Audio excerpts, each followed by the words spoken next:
Now let's take the case of the whale. Okay. One of my favorite movies is the Star Trek movie where the whales were extinct. And the boys had to come back to San Francisco. And Spock had this thing around his head so you couldn't see his pointy ears. And what happened is these super creatures were ticked off at our boys in the year 2222 because the whales were no longer there. So I had to come back now, bring whales then, so that the super race would get off their case. That's the answer. Before we had barbed wire, how did we keep track of cows? We branded them, and then we let them loose, and then at the end of the season or whatever, we grab back our cows. We could do that now, only we wouldn't brand whales. What we would do is shoot little darts into them that don't hurt them, but that would have electronic impulses so you could tell whose whale was whose. And would we have whale rustling? Yeah. We had cow rustling, but still we had private property. So that's one way to go. Another way to go is to privatize the ocean. Remember, if it moves, you privatize it. If it doesn't move, you privatize it. I'm not sure what the ocean does, but it's one of those. So you privatize the oceans.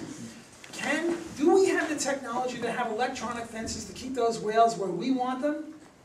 Yes, we now have that technology. We don't have to limit ourselves to branding. Branding is to barbed wire, as electronic implants into the whale are to electronic fences. We can herd whales. They don't have to run around where they want, they go where we want. Where are these whales? Now, it's possible, you see the salmon are different. The salmon have to go all the way upstream and then down. I'm not sure about the whales. I'm not enough of a whale biologist to know if they have to go from the outside. Well, let's stipulate that they do. Well, then we just have long, thin, narrow ownership parts of the ocean. And, you know, I own this part of the ocean, and you own that part of the ocean, and we have fences over here. And the whales go up and back to their heart's content. And this is my whale, and that's your whale. And then all of a sudden, there's not the tragedy of the commons. The tragedy of the commons means they're not owned, so our incentive is to grab them. Whereas if they're owned, I'm not going to grab all of mine because I'll have none tomorrow. Now, another species, you see, so far we've just been talking about what they call cuddly species. How about disgusting, slithery, you know, vermin kind of species? What about them? How about those species' rights? Well, the answer to that, I think, is to ask, well, who would have an economic incentive to keep those species alive? And the answer is pharmaceutical companies, biology departments in universities. They would have an incentive to keep them alive. There was another movie, Medicine Man, with Sean Connery, where they found some sort of cure for cancer in the Brazilian forest. Only the what do you want to call it? The steamrollers were coming and knocking down all the trees where this cancer cure was in. Well, why are they knocking down the Brazilian forest? Is this free enterprise? Is the Brazilian forest owned privately? Not at all. The Brazilian forest is owned by the Brazilian government, just the way land is owned here. And the Brazilians and the Argentinians are having a competition as to who can be the better cattle raisers.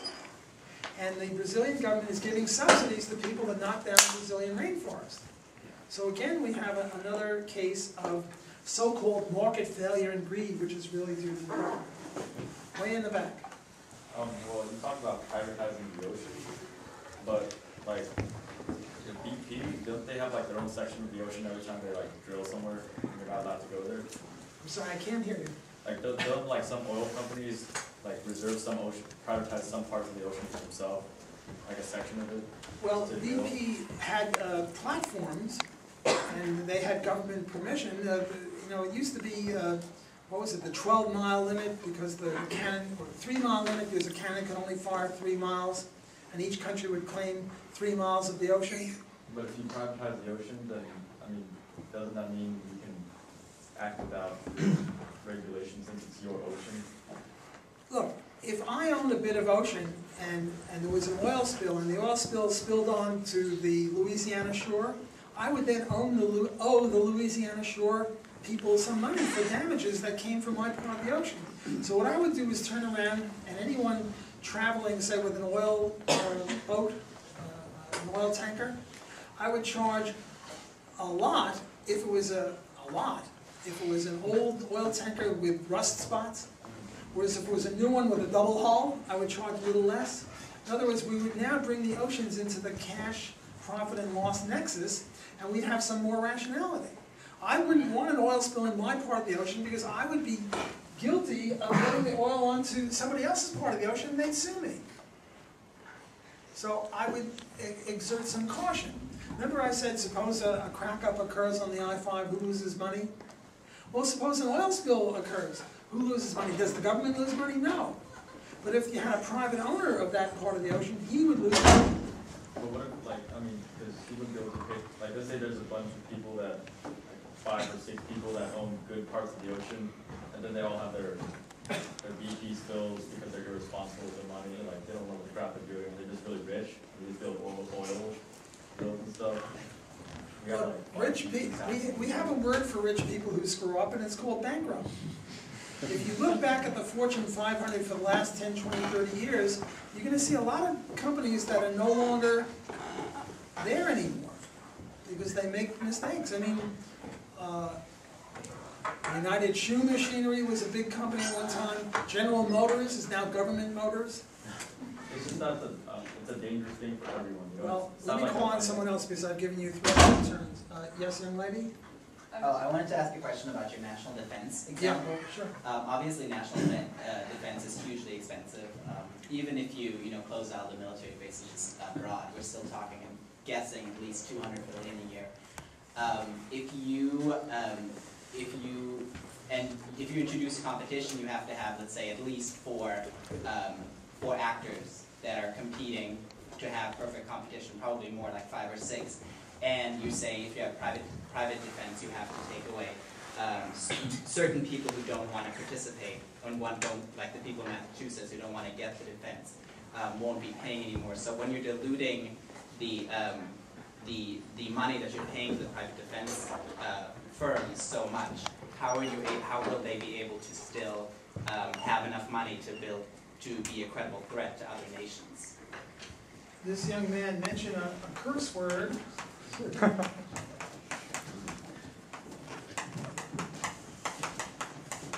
Perfect competition. So I know he's been taking some neoclassical economics courses, got his brain perverted. The idea behind perfect competition is that in order to have competition, you have to have numerous sellers, homogeneous product, full information, and a whole bunch of other things. The Austrian view, and I'm an Austrian economist, doesn't see monopoly versus competition quite that way. The way we see it is you can have, there's a distinction between a single seller and a monopoly. A monopoly is, if I have a monopoly and you compete against me, you go to jail. For example, the post office is a monopoly. Because if you try to deliver mail, you go to jail. In the old days, the Duke of London would fight the good battle, and the king would give him the monopoly over candles in London. That means anyone else making candles goes to jail or gets killed or whatever. But right now, say the San Francisco Chronicle, is that the newspaper again? Mm-hmm. Let's say it's the only daily newspaper in San Francisco. Is it a monopoly? No, it's a single seller of daily newspapers in San Francisco, but it's not a monopoly in the sense that if we all decided to get a new corporation to make a daily newspaper in competition with the San Francisco Chronicle, would we go to jail for that? No, so it's not a monopoly. So you could just, like Alcoa Aluminum for a long, long time was the only one making bauxite.